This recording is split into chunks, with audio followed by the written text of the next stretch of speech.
queda mucha gente con cada vez. Buenos días. Yo soy José Rodríguez Molina, profesor de la Universidad de Granada y vecino del Realejo.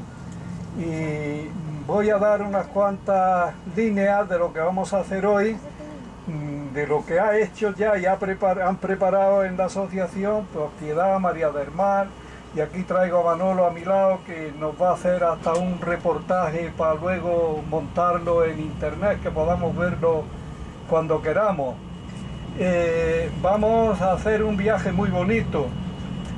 Vamos a Guadix, y en Guadix vamos a ver todo lo que es el centro de la ciudad, sobre todo la catedral fundamentalmente, porque claro, el centro de la ciudad es enorme y hay muchas casas palacios de señores importantes que allí vivieron, y hay cosas que tienen también su significado. Trataremos de ver las cuevas para ver la acción llevada adelante por San Pedro Poveda, que fue un sacerdote del siglo pasado, murió en el año 36, y luego desde allí iremos a ver el castillo de la Calahorra. El castillo de la Calahorra es muy interesante, muy bonito, fue el primer castillo que empezó con técnicas nuevas de construcción, las técnicas del Renacimiento. Hasta entonces en España lo que se utilizaba eran las técnicas medievales de construcción de castillos, pues semejantes a la construcción de la Torre de la Vela y las torres que le acompañan, que son los castillos de la Alhambra, porque la Alhambra, como sabéis, no es solamente un castillo. La Alhambra es una ciudad con palacios de los reyes, con fortaleza que está en torno a la Torre de la Vela, y también con un pueblo, un poblamiento para los artesanos, la gente que servía la Alhambra, o incluso la gente que cultivaba las huertas del Realejo. Bien, pues ese era el sistema de construcción de los castillos en la Edad Media. En cambio, este que vamos a ver es un castillo, más que un castillo, es un palacio. Y luego después se le adosó al exterior la forma de castillo, y de luego que sirvió para bastante, porque cuando la revuelta de los moriscos tuvieron que resguardarse allí los cristianos viejos. Bueno, pues vamos a ver todo eso, y vamos a sentir una cosa que ya estamos sintiendo ahí en la plaza de Mariana Pineda, que es el frío. Hoy va a hacer frío a pesar de que haga este día radiante, porque tenemos el anticiclón encima, pero va a ser frío. Y el frío de Granada no es el frío de Guadix y el frío de toda la llanura de la Calahorra. Ahí está más alto que nosotros. Pensemos que nosotros no estamos ni a 700 metros de altitud en Granada, y tenemos, esta mañana todo el mundo estaba diciendo si parece que hay uno bajo cero. Bueno, pues en Guadix habrá más bajo cero que aquí. Por tanto, debemos de ir dispuestos a aguantarnos el frío. Pero luego la situación y el panorama y todo lo que vamos a ver es muy interesante y nos va a gustar muchísimo. Comeremos allí, en Guadix, perdón, en la Calahorra, en un restaurante de la Calahorra que María del Mar ya ha preparado, y luego ya nos vendremos para acá, lógicamente. Ahora, durante el camino, cuando pasemos por algún sitio que sea digno de reseñar y que sea digno de decir algo al respecto, pues yo cogeré el micrófono y les molestaré a ustedes para decirles lo que es y de qué se trata. Mientras tanto, ustedes irán hablando como quieran y haciendo lo que quieran. Y bueno, pues ya a partir de este momento no voy a explicar Granada, porque Granada, ni donde estamos de Granada, porque eso es una cosa que acostumbramos a hacer en otras visitas guiadas. Así es que solamente cuando entremos ya en carretera y vayamos viendo cosas interesantes, o que yo considere que son interesantes, igual no lo son, bueno, pues yo les daré unas cuantas cosas en torno a ellas para que ustedes más o menos vayan teniendo, pues si no la tienen, que yo creo que sí, pero bueno, refrescándoles la idea de lo que son. Así es que con estas palabras pues deseo que pasemos un día muy agradable todos los que vamos aquí, y que disfrutemos al máximo de esta visita. Bueno, pues muchas gracias, y ahora haremos lo que les he ido diciendo. Gracias a usted. Agradecidos son.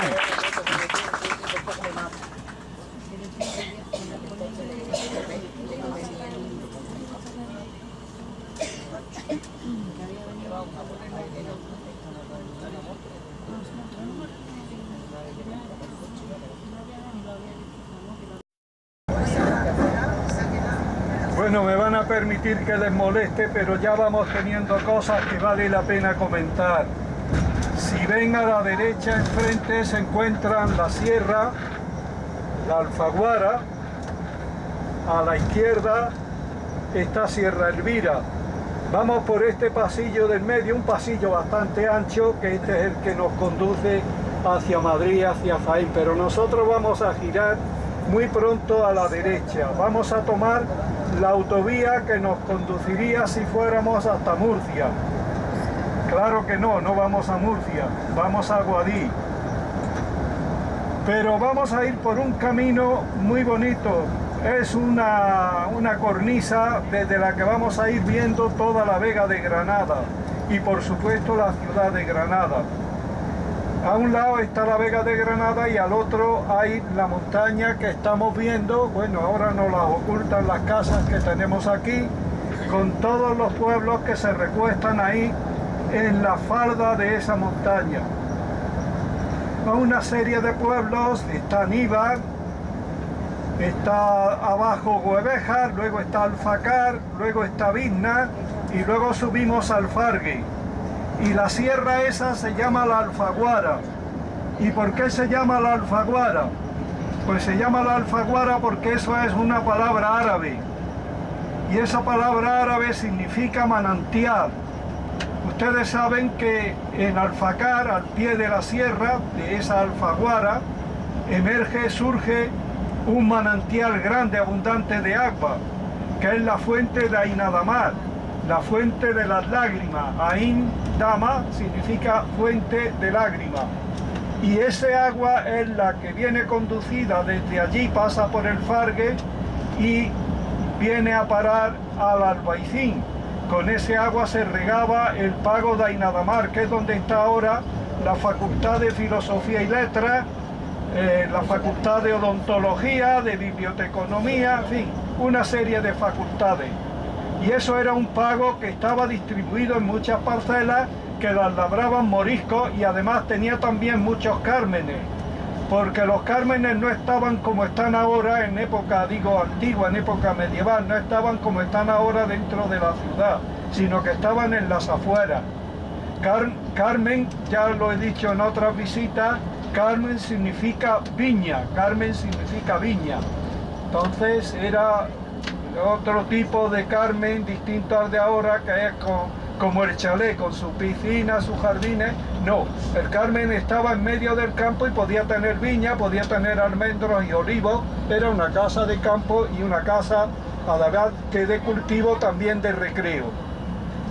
Bueno, pues vamos por una carretera que es ultramoderna, como saben ustedes. Esta autovía no iba por aquí hasta hace unos 10 o 15 años. Antes subía por el Albaicín y atravesaba las murallas, que eso se hizo, esa carretera se hizo en los años 20 del siglo pasado, y entonces se subía hasta el Fargue y del Fargue ya toda la Alfaguara hasta llegar al destino que era Guadix. La carretera antigua que hubiéramos tenido nosotros que utilizar para ir a Guadix es la carretera que hicieron los franceses. Los franceses hicieron la carretera que va desde Granada, subiendo por el Albaicín, hasta Guadix. Esa carretera tampoco era la carretera original, porque los franceses, como saben ustedes, vinieron a comienzos del siglo XIX, cuando la invasión francesa y el 2 de mayo y la expulsión o los intentos de expulsar a los franceses que hubo. El camino para ir a Guadix iba por otro sitio. El camino para ir a Guadix salía de Plaza Nueva aproximadamente y subía por el Darro hasta llegar a Huétor-Santillán. Y luego ahí por la sierra se dirigía hasta La Peza y de La Peza a Guadix. Ustedes saben y conocen muy bien el episodio en la Guerra de la Independencia del alcalde de La Peza. Cuando vinieron los franceses y pasaron por La Peza, los habitantes de esta población, capitaneados por su alcalde, que era un carbonero de allí, porque había muchas encinas y se hacía carbón. y lo conocen actualmente en La Peza, lo conocen como el Carbonero, y le tienen dedicada una calle que se llama la calle del Carbonero. Era el alcalde, bueno, pues como saben se opusieron a los franceses y lo que cogieron fue el tronco de una encina. Como no había otros conocimientos, los pobres se defendían como podían. Cogieron el tronco de la encina, lo ahuecaron, lo llenaron de pólvora, de cascote, para cuando llegaran los franceses meterle la mecha que disparara y detenerlo. Y efectivamente pusieron el tronco de la encina lleno de todas estas cosas que les he dicho, y cuando llegaron los franceses le prendieron fuego y aquello dio resultado, y tanto que dio resultado.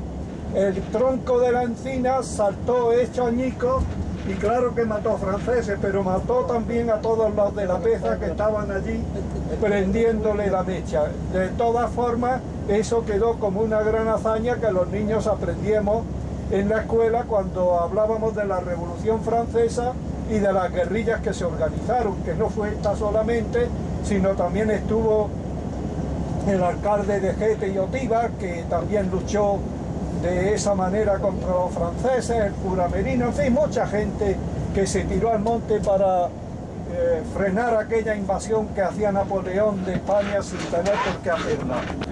Bueno, pues ya saben ustedes el camino que hubiéramos tenido que seguir por el Darro, y habríamos tenido que ir a lomo de burro o andando con nuestros pies, porque desde luego en autobús no habríamos podido ir. Ahora, sin embargo, sí que vamos en autobús y vamos por este sitio tan magnífico en el que estamos viendo La Vega, estamos viendo Sierra Nevada a la derecha, que decían que se había nevado un poco, pero como es poca nieve, no sé si se ve ahora blanca o se ve del color azul que normalmente muestra, y a la izquierda pues todos estos pueblos. Buevéjar abajo, Buevéjar significa pueblo en cuesta, luego viene Níbar, que significa pueblo nevado, pueblo de nieve, luego viene Alfacar, que no sé lo que significa, y posteriormente viene Bizna y luego viene el Fargue. El Fargue sí tiene un significado y además se lo voy a decir porque creo que es interesante. El Fargue viene de alfarge. Alfarge es la rueda del molino donde se muelen las cosas. Entonces en el Fargue había ruedas de molino porque pasaba la acequia de Ainadamar por encima. Y con el agua de esa acequia se podía hacer mover un molino. Y ese molino que empezó moliendo cosas distintas, cosas de alimentación, terminó por moler carbón para hacer pólvora.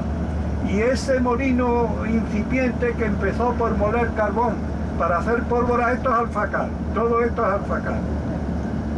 Y allá arriba está Bizna. Bueno, pues ese molino que empezó por moler carbón para hacer pólvora, terminó siendo el enclave para que se instalara ahí una fábrica de pólvora, la fábrica de Santa Bárbara. La fábrica de Santa Bárbara, que ha tenido a mucha gente de Granada empleada ahí haciendo pólvora, y que me parece que lo tiene el ejército ahora. Y ya pues tiene menos tiro porque lógicamente ahora hay otras fábricas, hay otros modos, hay otras cosas, y van por delante de nosotros, y por tanto no hay por qué mantener ingenios o ampliarlos que son del pasado. Y a partir de aquí ya nos vamos internando en lo que es la Sierra de la Alfaguara. Bueno, esta sierra, este macizo enorme que va prácticamente desde Quenta hasta el pueblo hasta Ainayó, tiene tres núcleos distintos. Uno es la Alfaguara, que es esta sierra que estamos dejando ahora a nuestra izquierda, que se llama así por el manantial que nace encima de Alfacar, que es la fuente de las lágrimas, ahí nada más. Y otra sierra es la Sierra de Huétor, aunque ahora se le llama Sierra de Huétor prácticamente a todo, que es de la carretera hacia allá, hacia Beas y Quentar y todo eso. Y luego hay otra sierra, otro macizo, que va desde Cogollos hasta Ainayó, y eso se le llama la Sierra de Ainayó, o la Sierra Arana, o también la Sierra Umbría. Por tanto, son tres macizos, tres núcleos diferentes, aunque todo en conjunto se conoce como la Alfaguara. Pero no, la Alfaguara propiamente dicha es este núcleo de aquí. Es una sierra caliza, es decir, la formación de esa sierra es de una piedra que se llama caliza, que es muy porosa. Entonces cuando llueve el agua la absorbe como si fuera una gran esponja y la mete para abajo. Por eso en la parte superior, en la parte superficial, no se ve agua, no se ven lagunas, no se ven cosas que haya que... Pero sin embargo en las partes más bajas sí que emergen muchísimos manantiales, muchísimas fuentes, como esta de aquí, una gran fuente. Otra gran fuente que emerge es el nacimiento del Darro, que nace un poquito más arriba de donde está el pueblo de Huetor, que es un manantial enorme. Yo estuve allí cuando fui pequeño, ahora ya está cubierto, pero bueno, de ahí sale el agua que lleva el Darro, la primera que lleva el Darro. Y luego hay otra gran manantial que surge en un pueblo cerca de Ignayoz, que se llama Deifontes. Y Deifontes precisamente se llama así por el manantial que allí surge, porque Dei es una palabra griega, por eso se llama Deifontes, se llama las fuentes de Júpiter, porque Dei es una palabra griega que se declina Júpiter o Júpiter Zeus, es decir, Júpiter Dios. Entonces Dios, la palabra Dios viene de Júpiter, porque era un dios griego importante, y por eso se llama Deifontes, la fuente de Dios, la fuente de Júpiter, y es un manantial también enorme. Aquí pasamos por el puente grande ese que han hecho, que es muy alto, muy alto, muy alto. Ahora mismo yo no sé los metros que iremos, y pasamos por encima del Darro. El Darro va por aquí debajo. Y enseguida viene el pueblo de Huetor, que es este que hay aquí a la derecha. Y por ahí ya el Darro discurre hasta llegar a Jesús del Monte, y de Jesús del Monte pues ya se mete por el Sacro Monte hasta llegar a Granada y desembocar en el río Genil. Darro, saben ustedes lo que significa también, no tengo, pero sí, lo voy a refrescar un poco. Darro significa río del oro, dauro, de auro. Río, y saben ustedes que ahí pues se sacaron, vivía gente sacando pepitas de oro de las arenas, lavando las arenas del cauce del río y las vendía.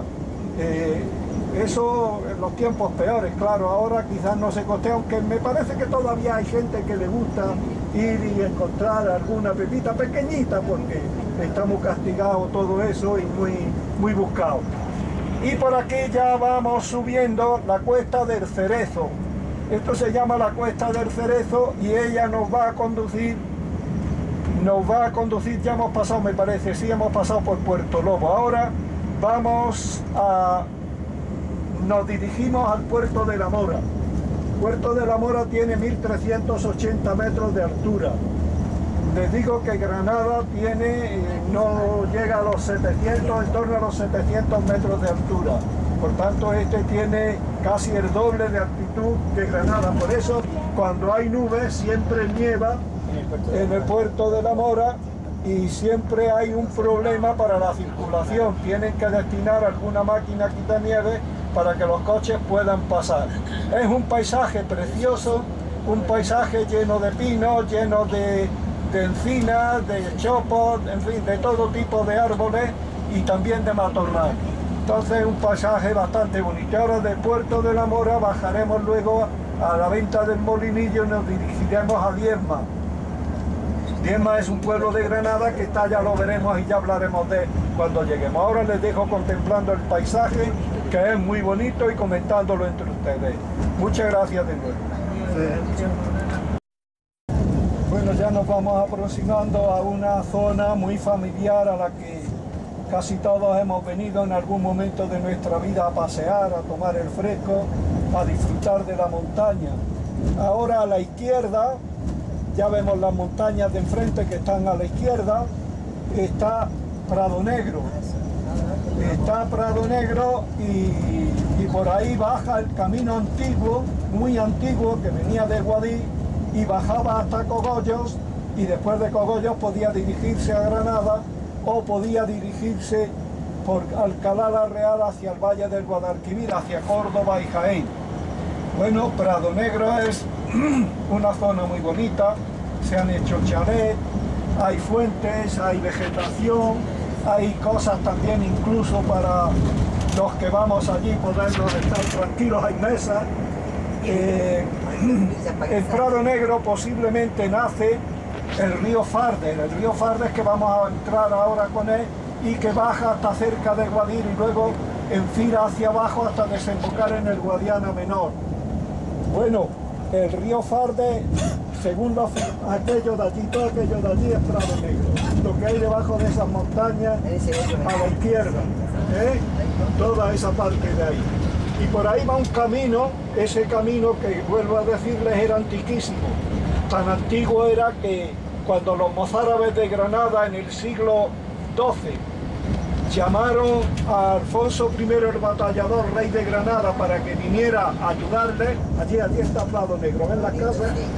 Pues vino Alfonso I el Batallador en 1126 con sus ejércitos y llegó ahí, por ese camino, justamente por ahí, por Prado Negro, bajó hasta Cogollo y allí se asomó, pero vio que no le abrían las puertas de la ciudad y entonces tuvo que irse. Y lo único que consiguió con esa incursión fue que más de 10.000 mozárabes granadinos se fueran con él y se fueron a Aragón, y los ríos que él había conquistado a los musulmanes, lo que hizo fue que los repobló con gente de Granada.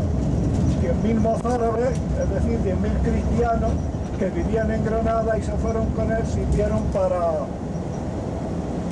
para hacer esa repoblación. Ahí abajo ven unas casas. Eso es el Molinillo, y ustedes se acordarán del Santo del Molinillo. Santo del Molinillo, que era un sanador, que dicen que hacía milagros y que curaba las enfermedades. Bueno, al hombre le regalaban coches, por lo visto le gustaba eso, coches viejos, y tenía todo eso lleno de coches. Le regalaban leña y también tenía un montón de leña ahí amontonada. El hombre se murió y ya parece que eso dejó de tener la vitalidad que tuvo en otro tiempo. Y ahora por aquí nos encaminamos hasta el pueblo de Diezma y vamos justamente por el cauce del río Fardes. El río Fardes parece, según los filólogos, que significa en latín el río Prates, el río Prato o Prato, el río de los prados, y posiblemente le venga ese nombre por nacer en Prado Negro. Y después, pero claro, la lengua evoluciona y ahora mismo pues a nadie se le ocurre, salvo a un especialista, decir que Fardes viene de Prado, pero parece ser que sí. Y ya está, y por aquí ahora, entre un paisaje precioso a un lado y a otro del río, vamos a seguir hasta Diezma. Y ahora cuando ya pongamos a la altura de Diezma, pues diremos algunas palabras también. Bueno, ahora tras la curva nos vamos a enfrentar con todo lo que es el término de Diezma. Diezma es un pueblo de Granada y Diezma significa el 10%. Lo mismo que diezmo, significa el 10%. Esto del diezmo y diezma es una cosa muy en nuestra cultura desde hace muchos años, porque estuvo funcionando durante mucho tiempo. Hay muchos pueblos con el nombre este de diezmo, diezma, porque responden a una situación que había de tributar, de pagar el 10% de los productos que se tenían. Fuera ganado, fuera trigo, fuera fruta, verdura o producción de tejidos, lo que cada uno trabajaba. Ese 10% tenía que tributarlo, es decir, de 10 cosas, una tenía que tributarla. ¿Y a quién tenía que tributarla? Pues tenía que tributarla, tenía que darla a la iglesia. Y la iglesia recibía el diezmo, el 10%, de todos los bienes o de todas las riquezas que tenían o los productos que tenían los feligreses. Y de aquí que haya quedado en la toponimia, es decir, en los nombres de lugares, hayan quedado estos nombres de diezmo, diezma y otro nombre que también les sonará a ustedes, el nombre de tercia. En todos los pueblos hay una casa de la tercia. También en Granada hay una casa de la tercia. La casa de la tercia está en Granada justamente al final de la calle Mesones casi cuando se va a llegar a la Plaza de la Trinidad, a la derecha. Allí hay un bar, restaurante, con un patio, y esa es la Casa de la Tercia de Granada, es decir, donde se recibía también el pago de diezmo, solamente que se llamaba tercia porque el diezmo luego se recibía el 10%, pero luego para distribuirlo entre los beneficiarios se hacían partes o tercios. Un tercio para el obispo y los canónigos, un tercio para el clero de las parroquias y un tercio para mantener los templos y la liturgia. Y este tercio que correspondía a los templos y a la liturgia se lo dio el Papa a los reyes de Castilla, y entonces le pusieron las tercias reales, y de ahí viene la Casa de la Tercia, porque había una casa donde se recaudaba esta tercia parte y de camino las otras 2 tercias también, y entonces era el diezmo, era la recaudación del diezmo, y allí se guardaba y luego se distribuía entre las gentes a las que les correspondía, y de ahí viene el nombre de Casa de la Tercia, y de ahí viene el nombre de diezma. Y bueno, pues es interesante saber que cualquier nombre de nuestros pueblos pues tiene un origen que todos son explicables y está íntima o estrechamente relacionado con nuestra historia. Y ahora ya bajamos desde Diezma además, que es un pueblecito pequeño, pues que es muy pequeño. Diezma tendrá unos 1000 habitantes, no creo que tenga más, si es que los tiene. Pero sin embargo, ven los letreros, pone Diezma Este, Diezma Oeste, Diezma Centro, cualquiera se cree que llega a una gran ciudad. Aquí las ciudades en esta zona alta, en esta altiplanicie de Granada, son más bien pequeñas. La propia Guadix, a la que nos dirigimos, es pequeñita. Guadix tiene unos 18.942 habitantes, es decir, unos 18.000 o 19.000 habitantes, no tiene más. Y claro, comparado con Granada, Granada es una ciudad de más empaque. Granada ya tendrá en torno a los 250.000 habitantes solamente el casco urbano, porque si luego vemos los pueblos y chalés de La Vega y tal, y el movimiento de población que hay en Granada cada día, tendríamos que contar unos 500.000 habitantes. Pero esta zona es una zona más desértica, poblacionalmente hablando, hay menos gente, es menos rica, menos acogedora, es más fría en el invierno, más caliente en el verano, y por tanto tiene menos población. Por eso Guadix, la ciudad donde nos dirigimos, tendrá unos 19.000 habitantes, y los pueblecitos pequeños que vamos viendo, pues en torno a los 1.000, 1.500, incluso 500 y hasta 200 habitantes. Y a la derecha está La Peza, metida ahí en un valle. Antes se iba desde aquí a La Peza, pero desde que se hicieron un pantano, el pantano de Avellán, que lo pone ahí, lo señala para la derecha, ese pantano ha inundado la carretera antigua y por tanto el camino se lo han puesto desde aquí o por la parte medieval, por donde yo dije antes que se iba a Guadix a través de La Peza. Y desde aquí bajamos a Purullena. No vamos a pasar ahora por el pueblo de Purullena.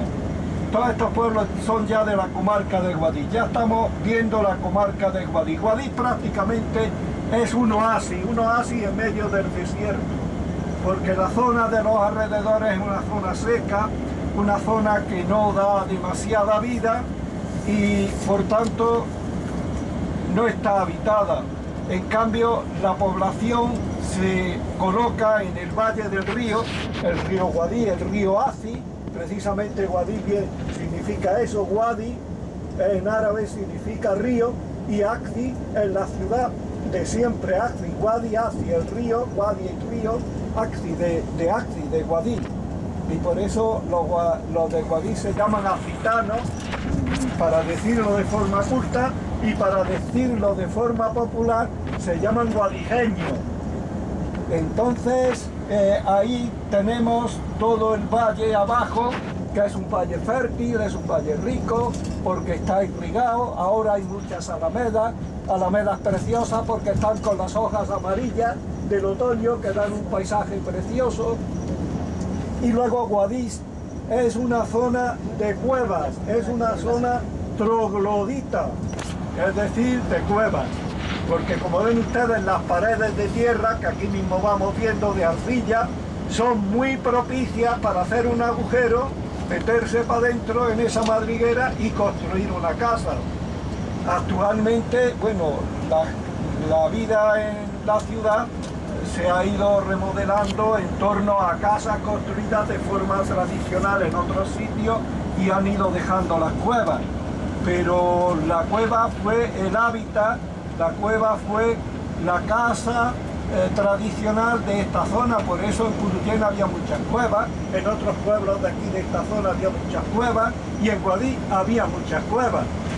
Entonces ahora lo que están haciendo también para el turismo es hacer zonas de cuevas, pero claro, cuevas que son apartamentos para que vengan los turistas y los disfruten, pero como ven ustedes, pues es una zona muy propicia para todo eso y es interesante, es muy interesante. Bueno, pues ya entramos en la zona del río. Aquí viene el Farde, que sigue para abajo en busca del río Guadiana Menor, y por el otro parte viene el río de Guadix, y todos esos son los que dan vida a todas estas alamedas, a toda esta vegetación y a la gente que vive en este territorio. Luego seguiremos hablando de cosas.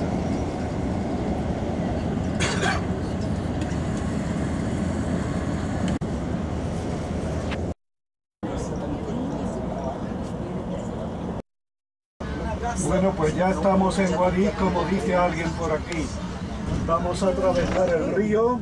El río, como ven, no lleva mucha agua. Y ahí enfrente tenemos la catedral. La catedral es muy bonita. Y vamos a ver lo que podamos. Y toda esta zona hacia la izquierda la vamos a ver también, porque ahí está el ayuntamiento, la Plaza de las Palomas.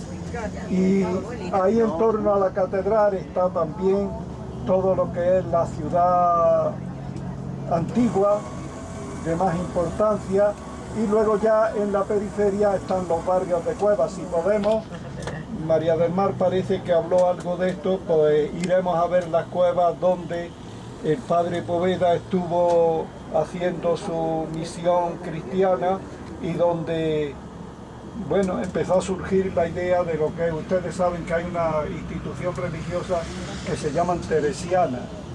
Bueno, pues esa la fundó el padre Poveda, y aunque no la fundó aquí, pero ya empezó a fundar escuelas, lo mismo que hacía el padre Manjón, don Andrés Manjón, en Granada con el Ave María. Él empezó aquí a hacer la fundación del Sagrado Corazón, pues de escuelas para los niños que estaban pobres, que no tenían posibilidad de asistir, y entonces les atendía de esa manera, pero de eso ya hablaremos cuando llegue su momento. Entonces ahora pararemos por aquí y trataremos a ver si en hora y media o 2 horas podemos ver la parte más importante de la ciudad y podemos sacar una idea lo más adecuada posible de ella. No se pierdan hartos de churros. Y ahora vamos a ver si nos hartamos también de cultura y del conocimiento de la ciudad. Aquí estamos justamente delante de una puerta muy significativa. La puerta ha experimentado desde la antigüedad, porque es muy antigua, formaba parte de la ciudad más antigua, muchas restauraciones y reconstrucciones. Y se llama la puerta de San Torcuato. Torcuato es el patrón de Guadix porque fue el primer obispo que vino a predicar a Guadix según la tradición. Porque claro, esta tradición es una tradición muy amplia y es una tradición también que tiene muchas cosas que no son verdad. Es la tradición de los varones apostólicos, que eran los...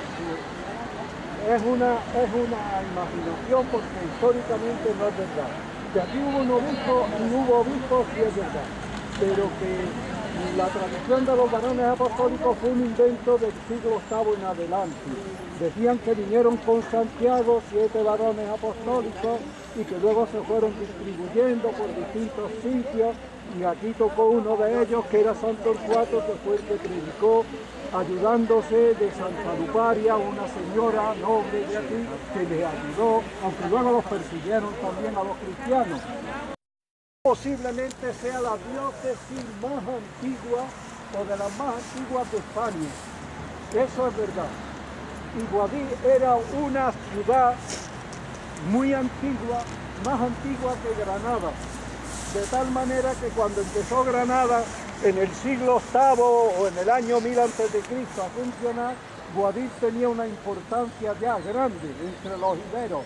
Y después los romanos vinieron, y vino Augusto, y aquí implantó la Legión I y Segunda, y eso le dio a Guadix una importancia muy fuerte, de tal manera que Granada dependía de Guadix. Así es las cosas. ¿Qué ocurre? Guadix era una ciudad de camino, de paso, porque de aquí venían la gente, la vía Augusta, que venía del Valle del Guadalquivir, pasaba por aquí, y se dirigía hacia Cartagena, a Cartago Nova, y esa era la vía más importante. Aquí está el balcón. Es del estilo del que hay en la... Sí, sí, sí.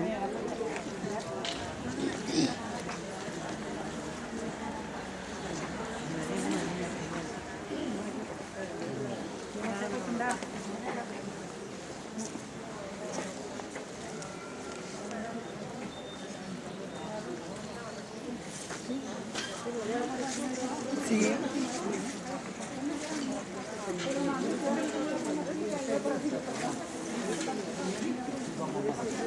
Te digo que antes la de la... Claro, todo ha tenido, todo ha tenido su evolución. Lo único que se conserva con su tradición es los edificios solemnes, públicos, como eso, como la catedral. El mismo ayuntamiento también se rompió cuando la guerra civil, aquí se cayó en zona roja y aquí sus cosas. Y en la plaza de las Palomas se destruyó totalmente, luego se restauró como se pudo. Por la parte de arriba sí que está la parte más antigua, por allí por el barrio de Santana, por todo aquello, o sea, No, sí hay más casitas. La parte más antigua es toda esta. No, pero que digo ya por la parte que queda ahora, la parte más antigua. Ya, Hay edificios ya, más sí, más sí. modernos, pero por allí las cosas más... Sí.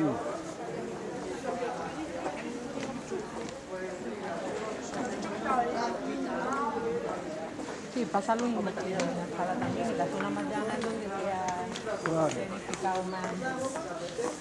La gente se teme a la cuesta. Nosotros en la escala siempre nos subimos, pero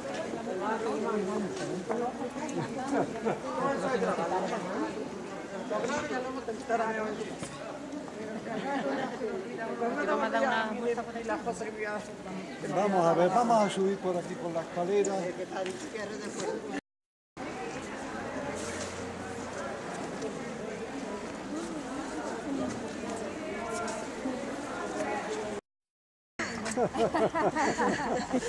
¿Tienes frío? Échate las palmitas. Sí le pica la orejilla, parece.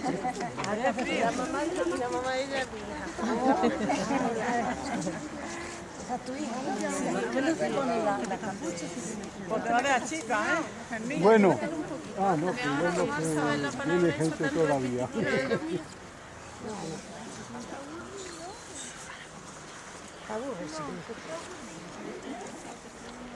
La catedral de Guadix, como todas las iglesias principales de las ciudades con cierta importancia, se edificó sobre la mezquita mayor de la ciudad. Los reyes católicos conquistaban una ciudad y luego enseguida lo que hacían es que la mezquita mayor la convertían en la iglesia principal. Pues eso hicieron aquí, la mezquita mayor de la ciudad estaba ahí y sobre ella se hizo la iglesia principal, que era la catedral. La catedral es la madre, la maestra y la iglesia principal de toda la diócesis. Esta catedral se hizo lo mismo que se hizo la catedral de Granada, de tal manera que aquí participó en su construcción el mismo arquitecto que colaboró, que hizo los planos primeros de la catedral de Granada, Diego de Siloé. Y es una catedral renacentista en su forma, con 3 grandes naves, que ahora la veremos si podemos pasar al interior. Tiene 3 puertas, la puerta principal, que es la puerta de la Concepción, como dije allí abajo, aunque la iglesia está dedicada a la Encarnación, pero vamos, Concepción y Encarnación viene a ser la misma cosa. Y entonces tiene además 2 puertas laterales. Una, la puerta de Santiago, Santiago Apóstol, era muy importante y más aquí que estaba relacionado con la leyenda de los varones apostólicos, que dice que vinieron con él acompañándole, y entonces Santiago predicó y los varones apostólicos se extendieron por las distintas iglesias, las distintas diócesis. Hoy los historiadores no aceptan ninguno que Santiago estuviera en España. Santiago no vino a España nunca, ni predicó en España, ni están sus restos en España, pese a que digan que está allí el sepulcro de Santiago. Eso es una cosa, Santiago fue un apóstol que predicó y predicó por todas partes que él pudo y que murió en Palestina mártir, y que allí estarán sus restos seguramente. Pero eso de que se coge una barca de piedra y se pone en el mar y viene, fantasía. Pero bueno, aquí está la puerta de Santiago y en el otro lado la puerta de San Torcuato, que fue el primer obispo que predicó aquí en esta ciudad. Bueno, la planta y toda la construcción de la iglesia es renacentista, es decir, del siglo XVI, que es cuando se hace.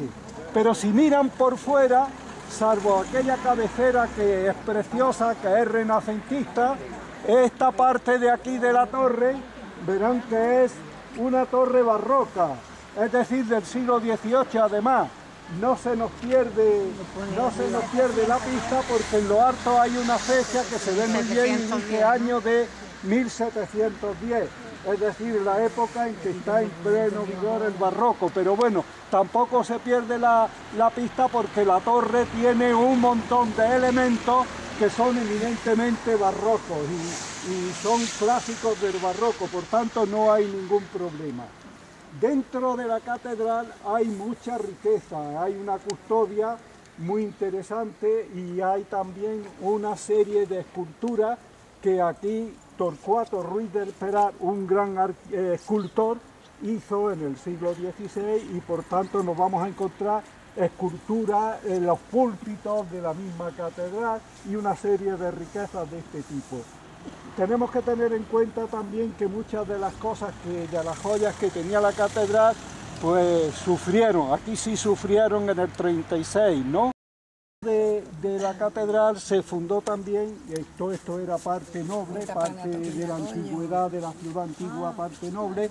Se hizo también el palacio episcopal y se construyó también el seminario. Entonces, el gran complejo de la catedral es más grande, como en todas partes donde vamos, que cualquier barrio de la ciudad, porque claro, era el centro de la vida cultural, de la vida religiosa y podríamos decir que de la vida política. Siempre la catedral y el poder estaban juntos, por eso aquí está la catedral y el ayuntamiento está ahí al lado.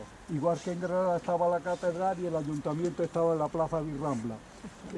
Y luego lo pusieron detrás, pero siempre alrededor, siempre iban juntas una cosa y la otra, como habían ido en la época de la antigüedad romana. Bueno, y ahora si queremos, pues podemos entrar por dentro de la catedral para ver cómo es la catedral y ver y admirar algunas de las cosas bonitas que ella encierra, ¿no? Sí, sí. Eso me gusta. Y luego damos la vuelta y vamos viéndola por el exterior también. La puerta principal, ¿cuál es? Nos va a hacer Manolo. La puerta principal está aquí, claro, pero no, está cerrada, no podemos entrar. No. ¿Por el otro lado? Vamos por el otro lado, vamos a verla, venga, vamos por allí, sí, la puerta principal está. Ahí está, a lo mejor preguntando, tiene Vámonos por allí. No, esta no es la puerta principal, esta es la puerta de Santa Cuatro, la lateral. La principal será esa, que es por donde están pagando, saliendo.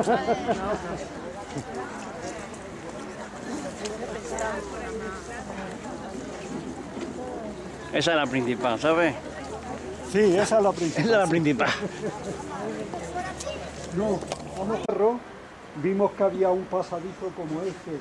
Estos pasadizos, y luego también enfrente de San Pedro, entre la casa de los señores que patrocinaron el convento de las Bernardas y las Bernardas, porque entonces era un paso de un sitio a otro. Aquí está el paso de los palacios, del Palacio Episcopal a la catedral.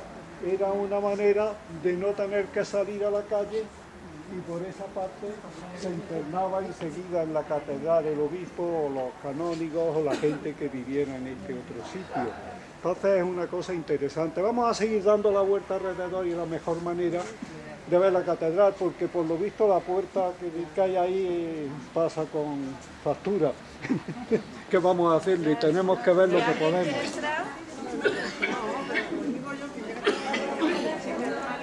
Yo creo que es muy bonito aquí. Una de las cosas que nunca observamos en los edificios antiguos y que vale la pena mirarla, por lo menos a mí me gusta muchísimo, son las ventanas. Son ventanas de época, son ventanas del siglo XVI, del siglo XVII. ¿Han visto las que había aquí en la fachada aquella? Son una rejería que es una maravilla, porque son artísticas de verdad. En la Alhama de Granada hay otro arco también, así, claro. Otro pasadizo de una iglesia.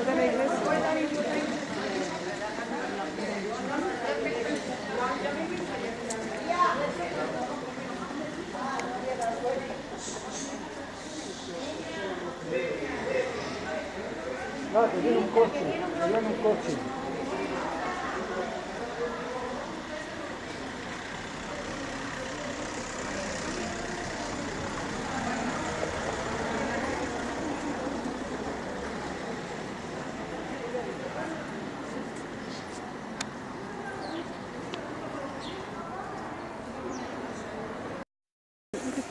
La fisonomía y la importancia de una ciudad de esta antigua, de una ciudad tradicional, de una ciudad que tiene mucha historia y que tuvo también mucha importancia y mucha riqueza en los siglos XVI y XVII. A partir de ahí las cosas en España y en Andalucía decayeron, y esa sí que fue una crisis. Fue una crisis que duró casi hasta el siglo XX, desde el siglo XVIII, pero bueno. Aquí tienen ustedes, por ejemplo, Colegio de la Divina Infantita. Ahora es Colegio de la Divina Infantita, pero fue una casa señorial. Un palacio. Allí tienen otra casa señorial, estilo más bien neoclásico, pero bueno, una casa señorial. Más abajo tienen otra que también se ve que se ha conservado con esa característica. Es un poco similar a lo que ocurre en el Realejo. Hay montones de casas que se han ido recuperando. Cuando pasamos por allí, pues vemos que hay palacios que están dedicados ahora y se están recuperando afortunadamente, porque tenemos que recuperar nuestra historia y tenemos que recuperar nuestra tradición, y esta es la manera, hombre, adaptándola al presente y adaptándola a lo que hay. Bueno, por eso es interesante esta vuelta que vamos dando y encontrarnos cerrar las puertas, porque así nos permite ver mejor lo que era el ambiente de una ciudad en esa época, y aquí pues vemos que es el centro álgido, el centro fundamental de la ciudad, en torno a la catedral, en torno a la iglesia. Aquí tenemos una puerta muy importante que es muy bonita además.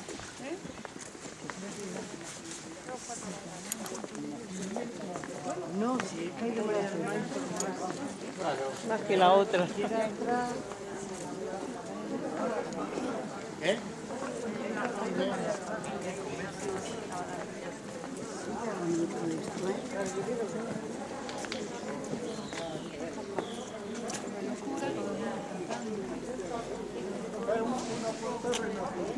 Era un conjunto arquitectónico de la escolanía. Niños cantores de la catedral. Niños cantores de la catedral. pues Gonzalo.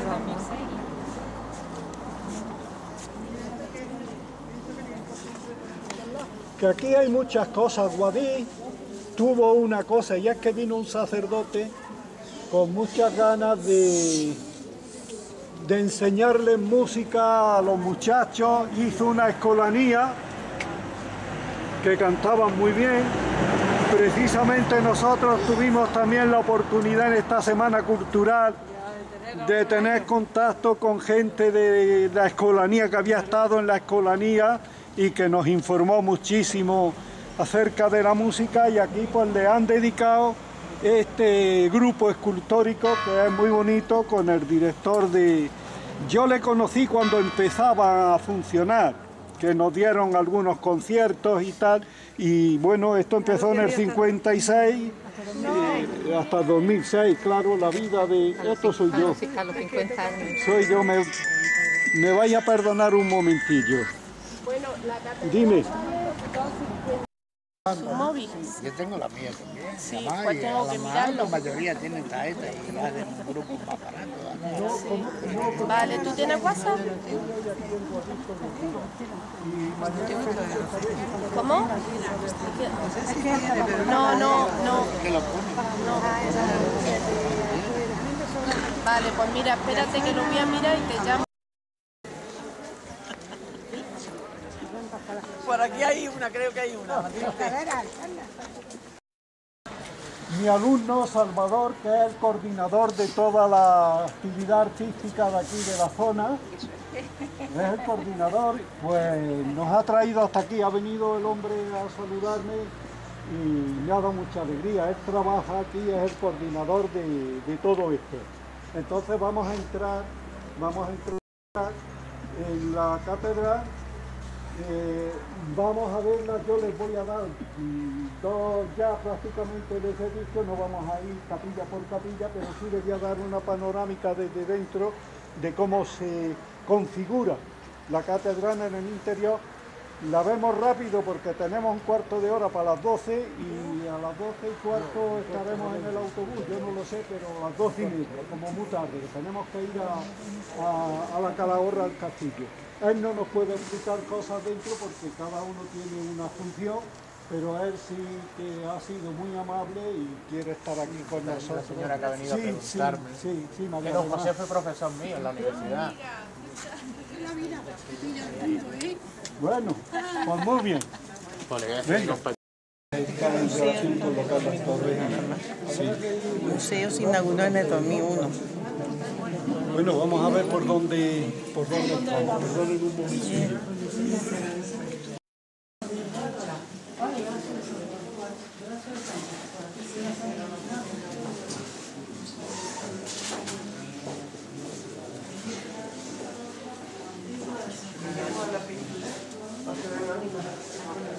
En el siglo XVIII.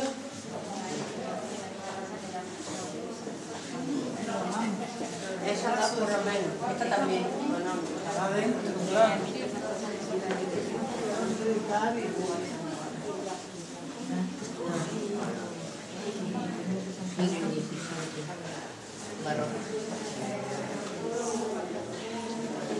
Pues tiene todo lo que es su emblema episcopal. Este obispo tiene una característica que es la que yo quería llamar la atención fundamentalmente. Le dieron una serie de limosnas, pero en gran cantidad, y él la dio a los Jerónimos de Granada e hizo una fundación, la fundación del obispo Quijada. Yo he visto las actas de los canónigos de los Jerónimos de Granada y hacen siempre alusión al obispo Quijada. La fundación que hizo el obispo Quijada solucionó muchísimos problemas de obispos que venían peregrinos de otros sitios, de gente que no tenía, y con la fundación del obispo Quijada se le fue dando ayuda a esa gente. Incluso, y esto quería que lo supieran, con la fundación del obispo Quijada, que la administraban los Jerónimos de Granada, se empezó a construir el Hospital de San Juan de Dios. El Hospital de San Juan de Dios es un hospital que se hizo encima de un hospital primero que tenían los Jerónimos, y ese hospital primero que tenían los Jerónimos estuvo funcionando con el dinero de la fundación del obispo Quijada. y con la fundación del obispo Quijada se permitió que muchísimos estudiantes universitarios pobres de Granada pudiesen seguir sus estudios adelante. Esto era lo que quería decir porque creo que está muy en relación con lo que es Guadix y también con lo que es Granada. Porque claro, cuando vemos un sepulcro de estos aquí pegados, si no conocemos la historia, yo tuve la suerte de conocerla porque hice un trabajo sobre los Jerónimos de Granada, vi las actas capitulares del convento y entonces ahí es donde se habla en extenso del obispo Quijada y por eso quería mencionar esto. Y dicho esto, vamos a dar una vuelta y vamos a ver la catedral. Muchas gracias. Vamos ahora. Que es mucho más alta, más luminosa, en fin, tiene otra serie de cosas. Para eso Granada era también el centro de la archidiócesis, pero esta es muy bonita, tiene 3 grandes naves, como estamos viendo, y nos encontramos aquí con una piedad, como la del Vaticano de Miguel Ángel, que la tenemos, que es preciosa, y esta muy parecida también a aquella. Y a continuación nos encontramos el coro de la catedral. Los coros de las catedrales se empezaron a hacer en medio de las catedrales, no se empezaron, sino que están hechos en medio de las catedrales desde el siglo XIII y desde antes, porque era un concepto de la liturgia totalmente diferente al que tenemos ahora. Entonces los canónigos se metían dentro del coro que tiene su sillería, que vamos a ver si lo podemos ver. Me han dado 2 euros, uno para iluminar el coro, ahora cuando entremos os fijáis dónde hay que echar el duro, tómalo tú, María del Mar, los 2, y otro para cuando salgamos y lleguemos a la capilla de San Torcuato, para también iluminarla y ver aquello. Es decir, que esto nos lo iluminan ellos a nosotros para que lo veamos. Autor. ¿Perdón? Autor. No lo sé, no lo sé. La piedad no lo sé. El Vaticano es más grande, o yo creo que la piedad del Vaticano... ¿Perdón? Lo explica ahí. Léenoslo. Es muy largo. Espera un momento que leamos.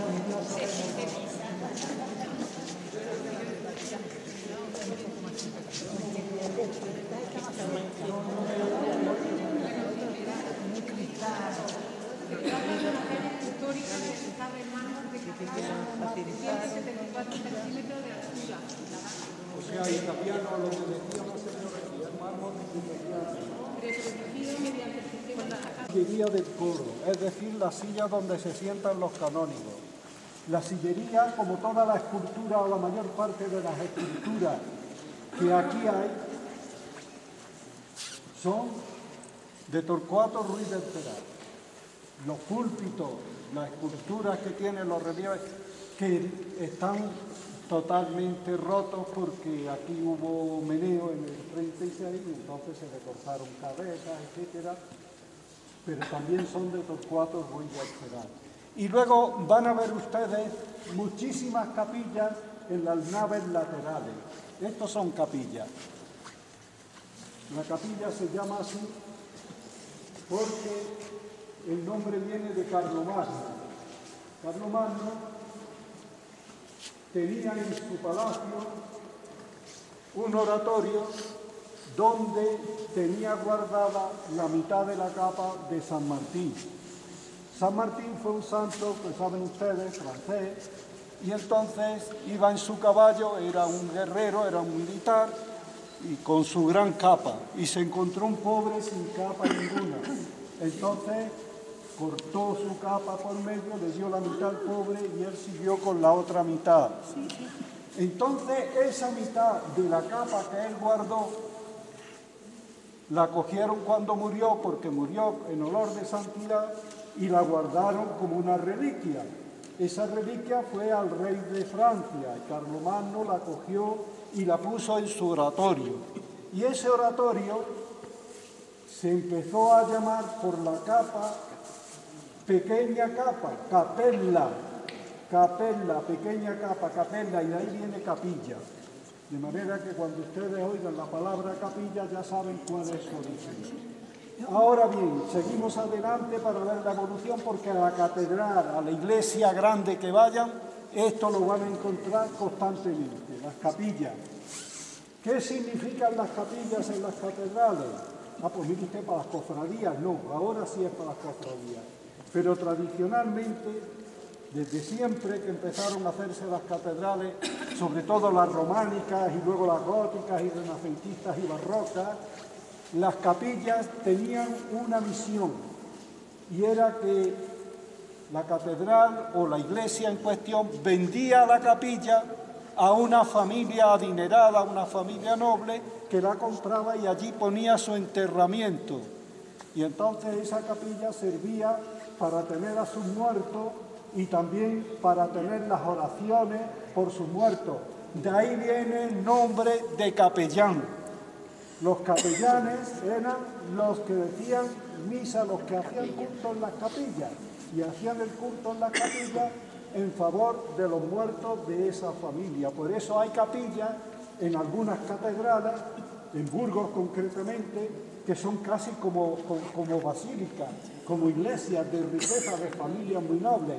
Nosotros en Granada tenemos una capilla muy noble, funeraria, al lado de la catedral, que es la capilla real, donde están enterrados los reyes católicos. Y no tienen solo un cura para decir misa por ellos y rezar por ellos, sino que tienen muchos capellanes, los capellanes reales. Ese es el significado de capilla. ¿Por qué? Porque quienes tenían dinero tenían la idea de que de la reliquia salía una cosa mágica que quitaba los pecados y la persona quedaba totalmente limpia de culpa y podía ir directamente al cielo. Por eso todo el mundo procuraba estar muy cerca de los santos. Quien tenía más dinero compraba el sitio que lo enterraran, pues dentro de la iglesia que más cerca no podía estar. Los que no tenían dinero, como los pobres, se enterraban en los alrededores de los muros, pegando a los muros de la iglesia. De ahí los cementerios que estuvieran al lado de las iglesias, pero sobre todo a partir de la época cristiana y en el ambiente cristiano. Y ese fue el origen de las capillas. Todas las capillas tenían su patrono, tenían su señor. Posteriormente evolucionó la cosa y entonces nos encontramos con que hay capillas ya de cofradías, etcétera, etcétera. Pero en principio todas estaban destinadas a esto. Y aquí en la catedral, pues todas las capillas que veis, todas estaban, y en los libros de actas estará recogido el contrato, capilla de tal, capilla de cual, eran así. Bueno, y dicho esto, vamos a ver el coro, porque los coros están todos en el centro de la catedral. Rompen un poco lo que es el contacto directo del fiel con el presbiterio y con la celebración de la Eucaristía, pero era el concepto de liturgia. Los canónigos eran los que cantaban y eran los que hacían la liturgia en la catedral, los que tenían más prestigio, y por eso tenían el coro en el centro mismo de la catedral, como una pequeña iglesia para ellos, y orientada lógicamente al presbiterio que estaba en el ábside, en la capilla mayor. Capilla mayor es la principal, la que está en el centro y de alguna manera controla todo lo que es la liturgia y la vida religiosa de ese templo en concreto.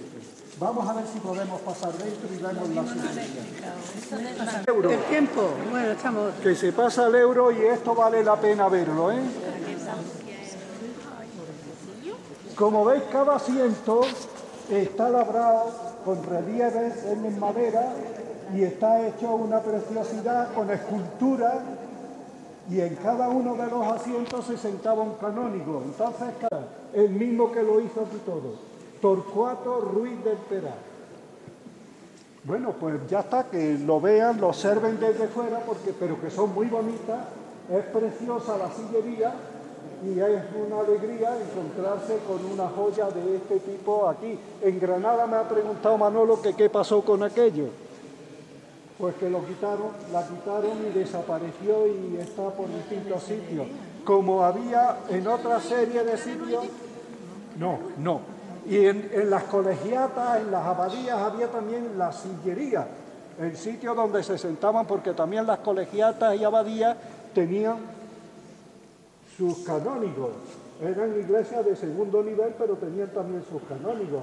Hay colegiatas, por ejemplo, la colegiata del Sacromonte, la colegiata de Alcalá la Real, la abadía de Alcalá la Real, la colegiata de Santa Fe, la colegiata de Huesca, la colegiata de Baza, pues todas esas tenían sus sillerías también. Muchas desaparecieron, pero sobre todo es que llegó la desamortización a comienzos del siglo XIX o a mediados del siglo XIX, y había que hacer algo porque la cosa estaba demasiado religiosa, pero se hizo muy mal. Y entonces se rompió un montón de obras de arte, de cosas importantes. La Plaza de la Trinidad era un convento en Granada, el convento de los Trinitarios Calzados, pues ahora es una plaza. El convento fue abajo entero y se construyó una plaza sobre él. La Plaza del Carmen era el claustro de otro convento y el ayuntamiento un convento. Pues se quitó y se hizo una plaza. Y así sucesivamente se perdieron un montón de riquezas arquitectónicas y escultóricas que teníamos. Bueno, y ahora desde aquí, porque no tienen muchas ganas de correr, y yo tampoco,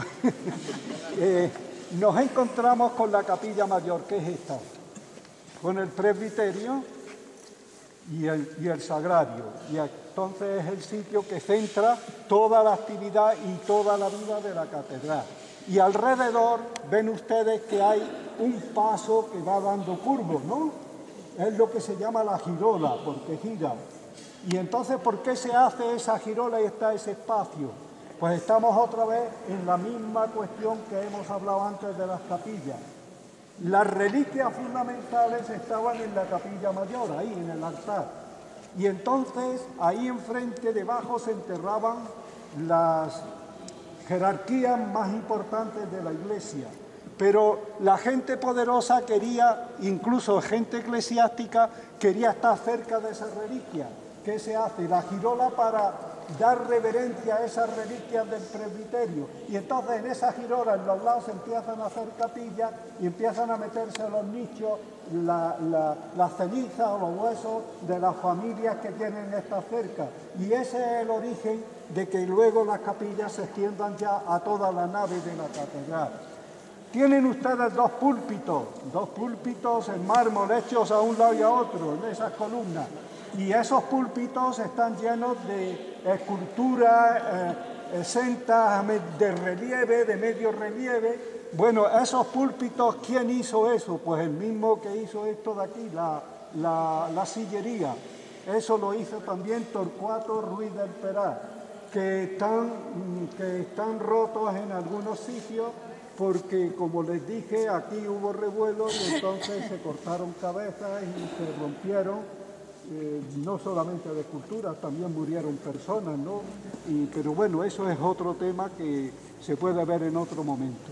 Y con esto yo creo que hemos visto lo más importante de la catedral, hemos admirado lo que son estas bellezas y entonces lo que vamos a hacer es salir para la capilla de San Torcuato y que se iluminará y buscar enseguida el coche, que no llegamos al otro sitio. Pepe, ¿dónde está la...? Entonces fue Teodosio el Grande, el año 380, el que acuñó esa palabra. Es decir, todos los que sigan la religión que tengo yo y que tienen estos obispos fieles a mí, que me obedecen, reunidos en un concilio, hemos decidido que la religión oficial y universal de todo el imperio es la católica.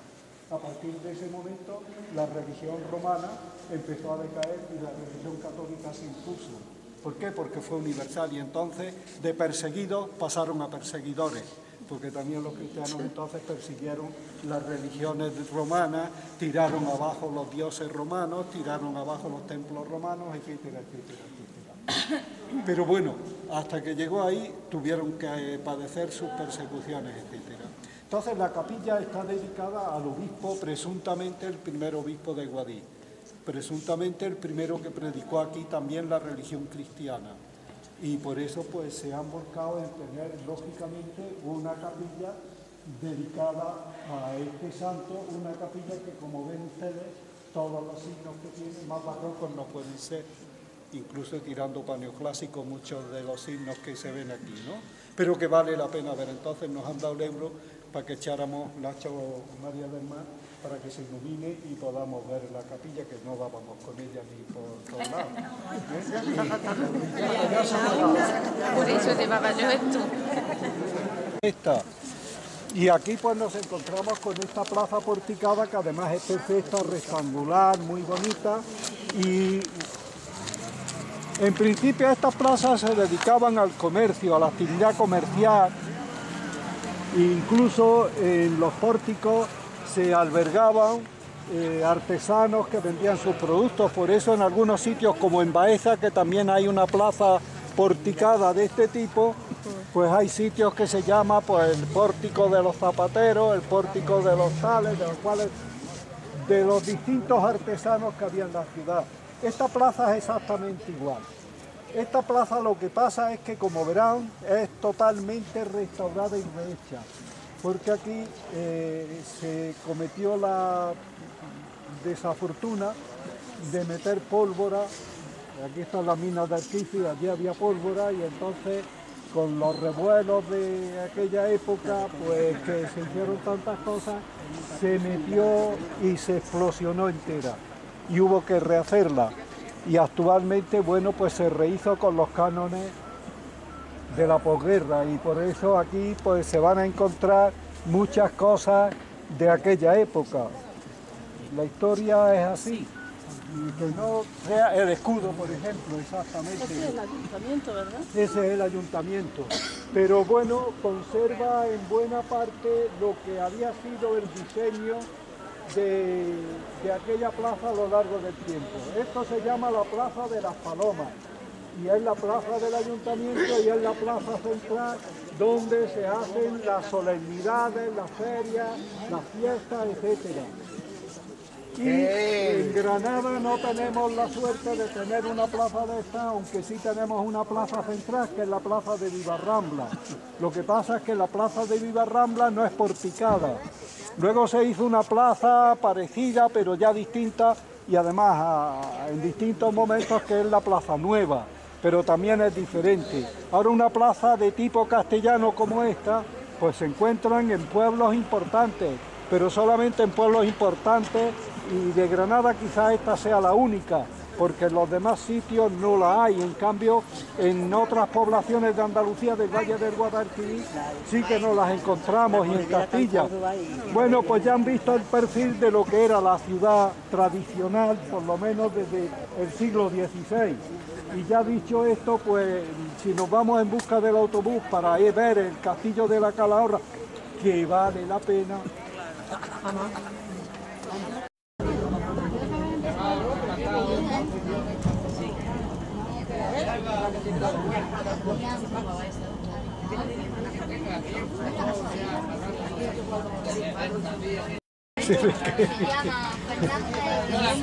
Han volvido que la cacha se está quitando.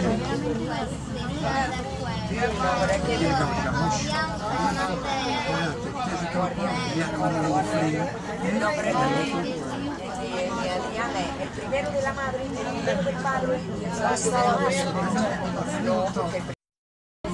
Verás qué cosilla chavea bonito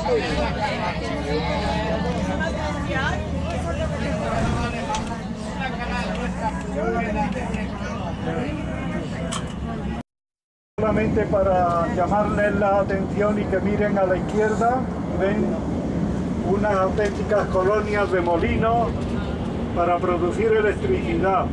Pero no solamente eso, sino que más adelante siguen mirando a la izquierda y verán auténticos campos de placas solares.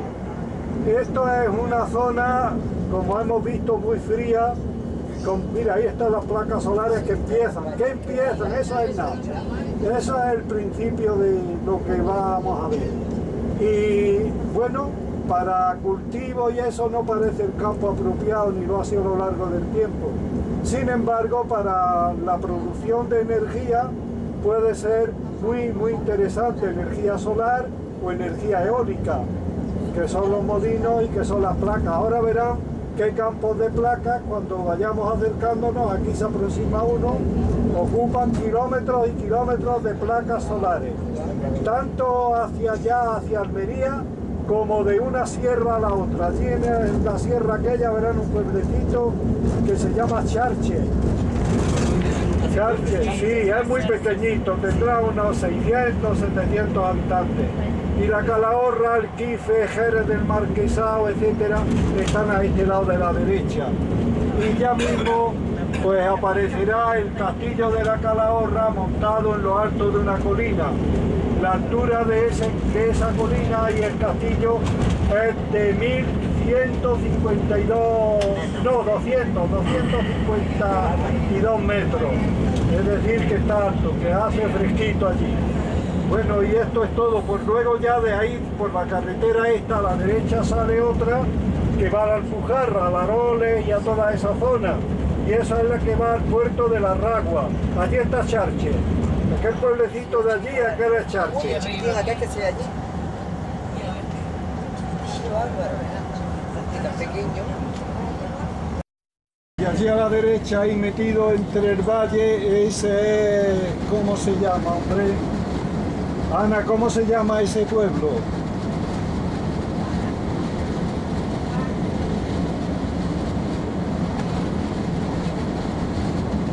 Ahora se me ha olvidado el nombre. Aldeire. Se llama Aldeire. Aldeire es un nombre árabe, significa ermita.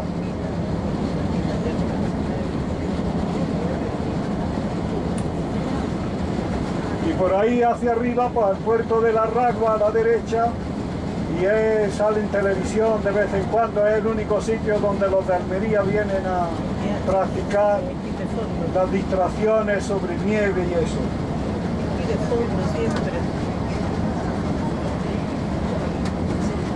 Y aquí a la derecha verán los escombros, no son estos todavía. De la mina, sí, claro. De la mina de Alquife.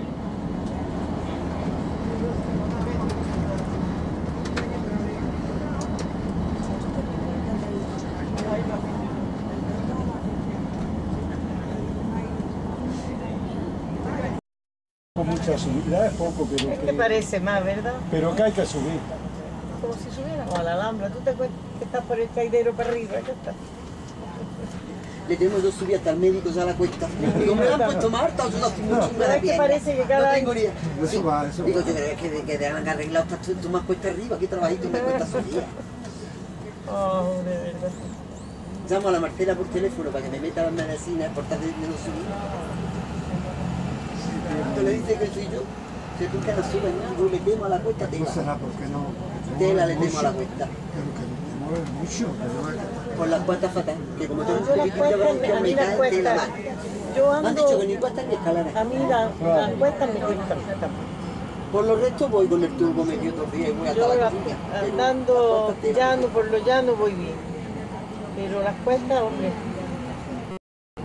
me cuesta. O allí más, mira, no, ahí la torre no sale entera, allí mismo te lo hago, en esto, con esto así la torre.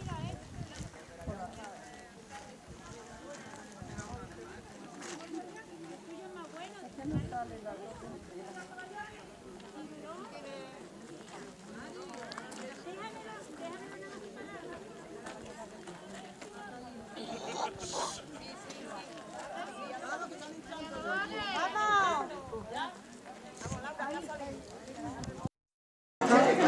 Afuera, dice.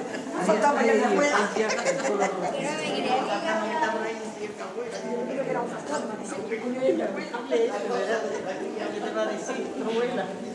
Una cosa por ahí dice.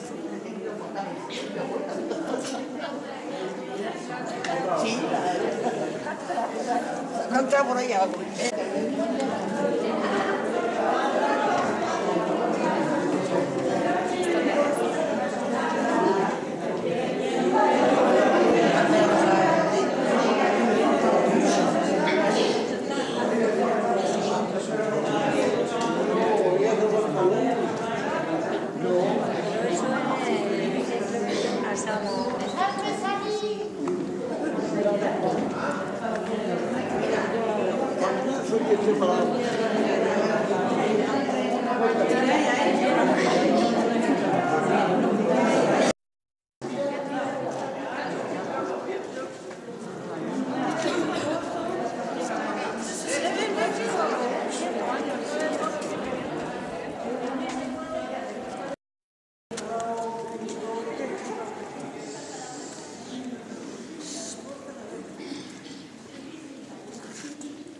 Hemos entrado dentro de un palacio renacentista. Esto no es lo que estamos viendo ahora mismo, una fortaleza para defenderse de nadie. Es un palacio para vivir bien y de capricho además. Este palacio lo construyó, luego le puso después está construido todo con mármoles traídos de Italia. Incluso los mismos que labraron los mármoles vinieron aquí para hacerlo y terminarlos in situ y colocarlos aquí. Cuando se hizo este castillo o este palacio, la verdad es que en España no había costumbre de construir de esta manera. Incluso el renacimiento de los patios, de los palacios, no había empezado a funcionar. Se construía como en la Edad Media. Por eso esto significa una revolución en el arte español.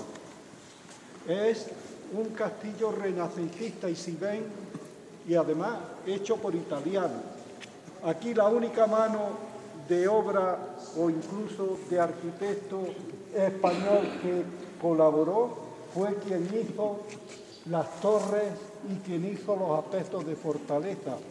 Incluso la barbacana que hemos encontrado ahora ahí fuera, con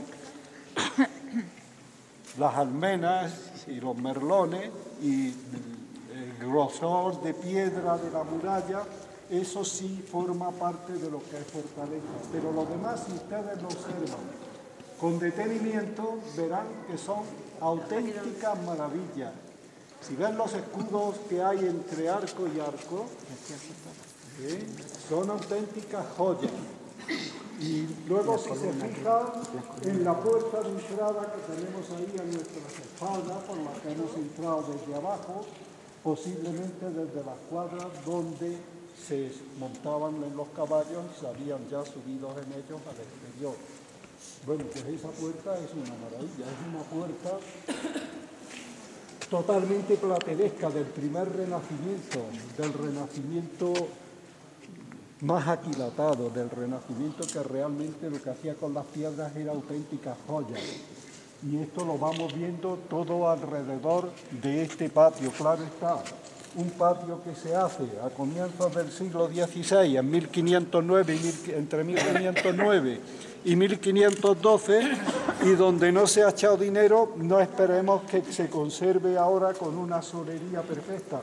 Tiene la solería que ha podido conservar a lo largo del tiempo y claro, se han roto losas, se han roto pavimentos y esto está mal. Lo que sí está y se conserva relativamente bien es la parte baja. Luego tiene otra galería alta que es también muy bonita, exactamente igual adornada que la de abajo y eso no tiene más que echarle un vistazo a las pilastras, echarle un vistazo a los capiteles, a los escudos y son una maravilla. Después tiene toda esa parte de ahí con esas letras en latín, pues que a mí no me ha dado tiempo de leer más que esto de aquí, bueno, son oraciones a Dios, etcétera, en latín.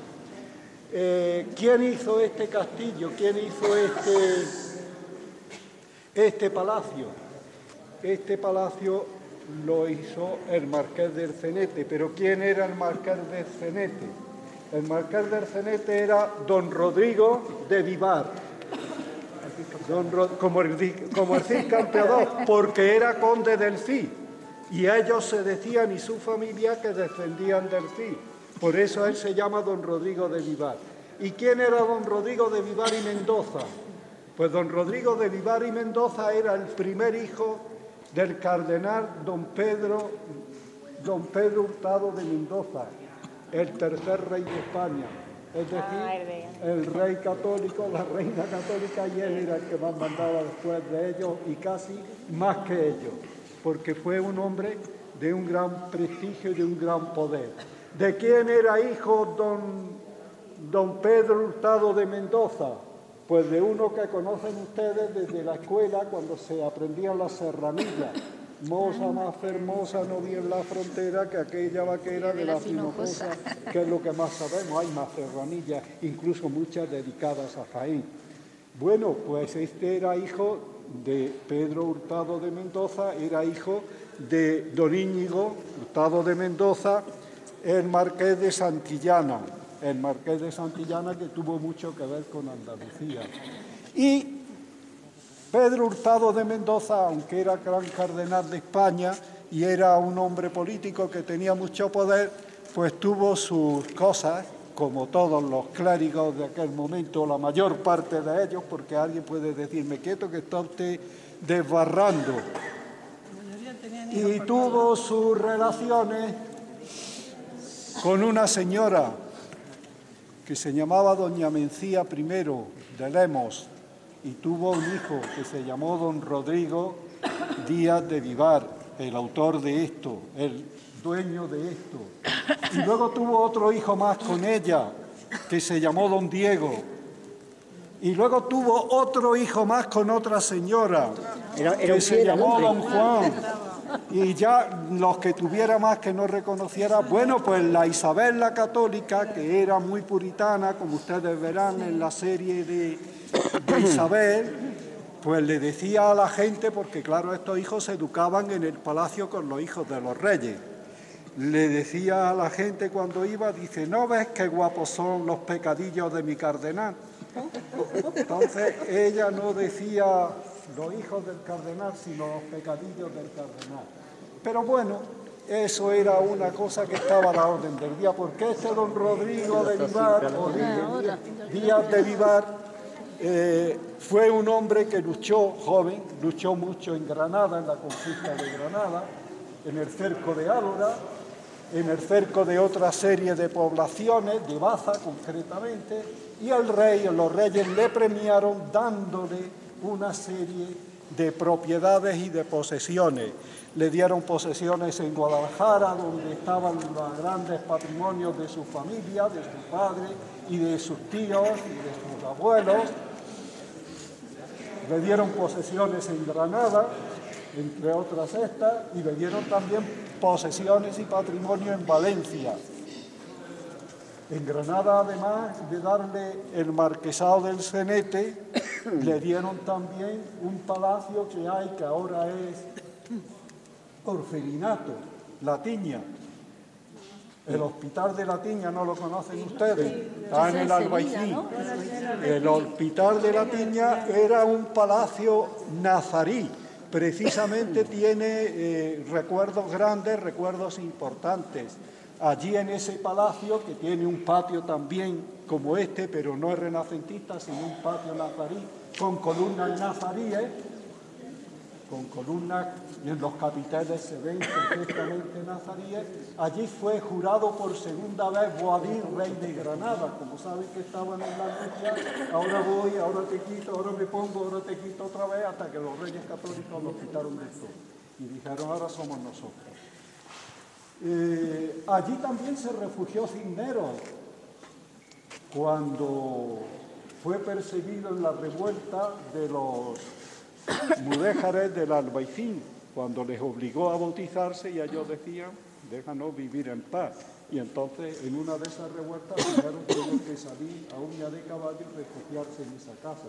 Esa casa está ahora convertida en una especie de orfelinato donde se reciben niñas, y antes también lo ha estado, y bueno, se ha restaurado muchísimo, pero vale la pena verla, vale la pena verla. Bueno, pues eso era de este hombre también, y este hombre se la dejó a otro, se la vendió ya en el siglo XVII, bueno, los descendientes de este hombre, y a partir del siglo XVII, quien la compró, una vez estando en Francia, de soldado, le dio la tiña, y entonces recurrió a los santos que curan la tiña, le concedieron que se curara, y cuando volvió la casa la cedió para hacer un hospital para los niños tiñosos de Granada. Bueno, pues eso era de aquí. Este palacio, castillo, fue más bien para vivir cómodamente, y él vivió aquí con su señora tranquilamente un tiempo, con sus hijas, Mencía, una de ellas, y otra que no sé el nombre, y vivió un tiempo, después de haber tenido una vida muy azarosa, porque se casó, se le murió la mujer, se le murió el hijo, con la familia de los Medinaceli, por eso en el escudo está la insignia de los Medinaceli, que es la flor de lis, y luego se metió con la de los Fonseca, y la de los Fonseca fue ya la que le dio hija, la hija que heredaron y de la mujer que él estaba enamorado. Pero después de una estancia aquí de 6 o 7 años, lo que hicieron es que se fueron a Valencia. En Valencia estaba su hermano, Diego, estaba de virrey de Valencia.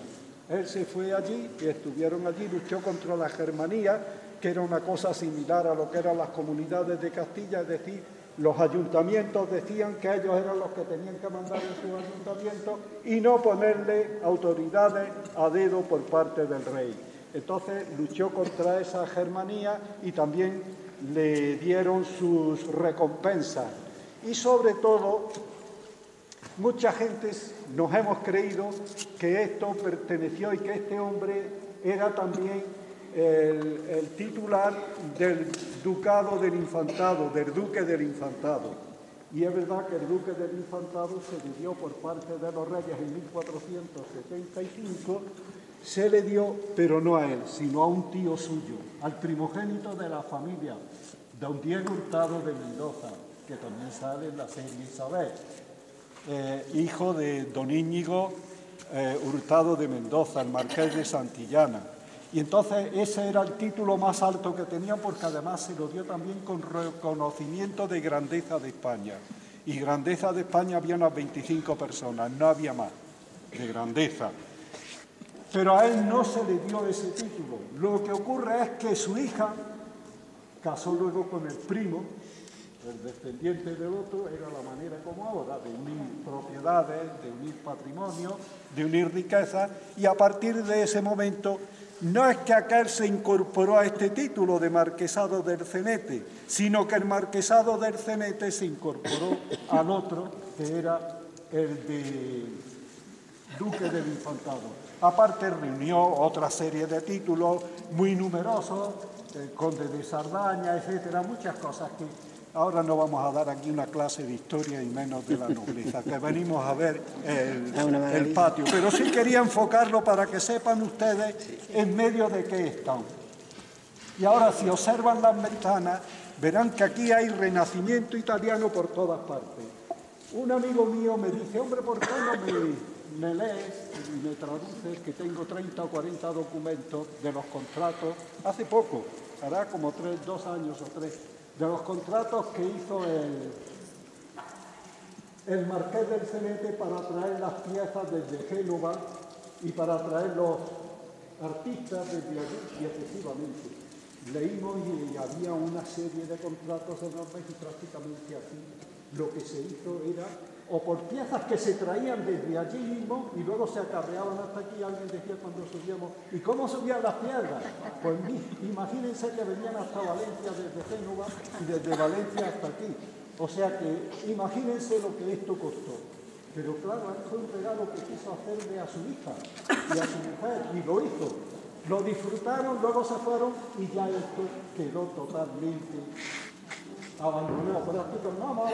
No, porque sigue perteneciendo al duque del infantado actualmente, pero que no se le ha prestado atención. Y la verdad es que es una joya que cambia la escultura y la arquitectura en España, porque es el Renacimiento y el Renacimiento más florido y el más bonito. Entonces, ya no tengo más que decirles más que ahora den una vuelta, vamos a subir arriba también para ver la galería de arriba y ya está. Y aquí lo único que hay que hacer es disfrutar con el arte, después que saben ustedes el enclave, quién lo ha hecho, cómo se ha hecho, y si tienen alguna pregunta y yo sé respondérsela, pues con mucho gusto. Sí, vale, por ahí se puede, sí, vamos a ver la sala, sí. Los salones, sí, venga.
con las corrientes todavía parado. ¿Cómo te has traído una mochila hoy? Hombre, claro, no, espérate.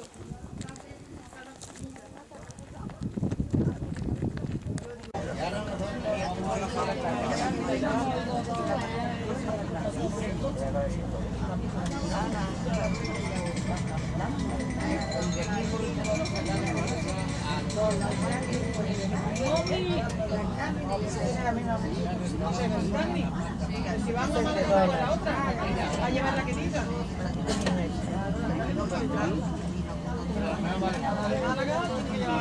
Andrea y a la Isa.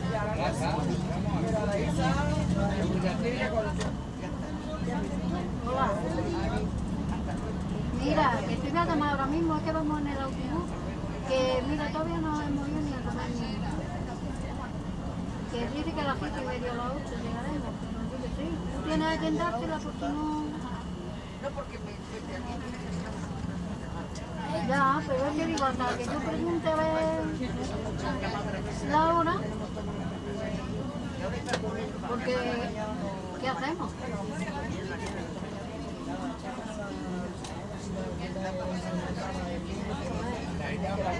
No, si ya me... Yo veo esto y digo, coño, marcha gasolina.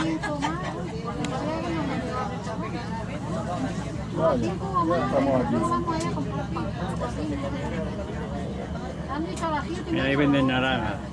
Sí, señor.